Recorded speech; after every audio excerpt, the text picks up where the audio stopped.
কিয়ামতের আগে পৃথিবীতে ঘটবে অনেক অলৌকিক ঘটনা, যেগুলোর সামনে আসবে একে একে আলামতের মতো। তেমনি এক ভবিষ্যৎবাণী হয়েছে ফোরাত নদীকে ঘিরে। হাদিসে বলা হয়েছে এই নদী শুকিয়ে যাবে আর তার তলদেশ থেকে প্রকাশ পাবে স্বর্ণের পাহাড়, যা নিয়ে শুরু হবে ভয়াবহ সংঘাত ও প্রাণহানি। এ নিয়ে বিস্তারিত থাকছে ডেস্ক রিপোর্টে। কিয়ামতের আগে পৃথিবীতে ঘটবে অনেক অলৌকিক ঘটনা, যেগুলো সামনে আসবে একে একে আলামতের মতো।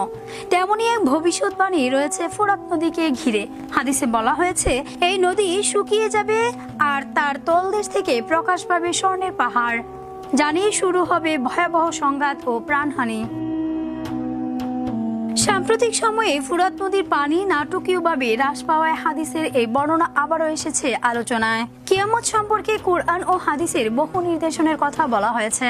যেসব নির্দেশনের মধ্যে অন্যতম একটি হলো মধ্যপ্রাচ্যের ঐতিহাসিক ফোরাত নদী শুকিয়ে যাওয়া এবং তার তলদেশ থেকে স্বর্ণের পাহাড় উন্মোচিত হওয়া। রাসূলুল্লাহ সাল্লাল্লাহু আলাইহি সাল্লাম বলেছেন, ফোরাত নদী শুকিয়ে যাবে এবং তার নিচে একটি স্বর্ণের পাহাড় প্রকাশ পাবে। তখন মানুষ তা নিয়ে যুদ্ধ করবে। এই যুদ্ধে প্রতি 100 জনের মধ্যে 99 জন নিহত হবে। প্রত্যেকে বলবে, হায় যদি আমি বেঁচে যাওয়া ব্যক্তি হতাম। ফোরাত নদী তুরস্ক থেকে উৎপন্ন হয়ে সিরিয়া ও ইরাক হয়ে পারস্য উপসাগরে পতিত হয়েছে। এটি হাজার বছরের পুরনো সভ্যতার অংশ আর বিশ্বের পানি সরবরাহের প্রধান উৎসগুলোর একটি। বর্তমানে জলবায়ু পরিবর্তন ও খরার প্রকোপ ও রাজনৈতিক সংকটের কারণে নদীটির পানির স্তর দিন দিন কমে যাচ্ছে। অনেক এলাকায় নদী শুকিয়ে যাচ্ছে।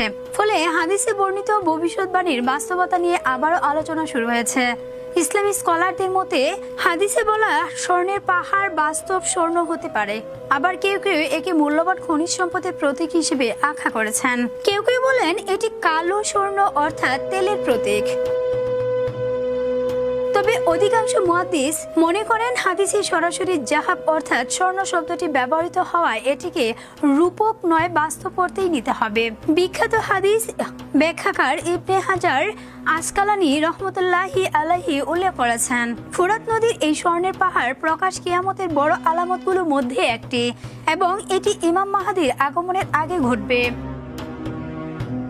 এই ঘটনা আমাদের জন্য শুধু ভবিষ্যৎবাণী নয়, বরং আত্মবিশ্লেষণের সুযোগও। এ থেকে শিক্ষা নিয়ে আমাদের উচিত ইমানকে মজবুত করা, আমলে মনোযোগী হওয়া এবং দুনিয়ার মোহ ছেড়ে আখিরাতের প্রস্তুতি গ্রহণ করা। অনিশা জান্নাত, বিশ্ব বাংলা 24 নিউজ ডেস্ক।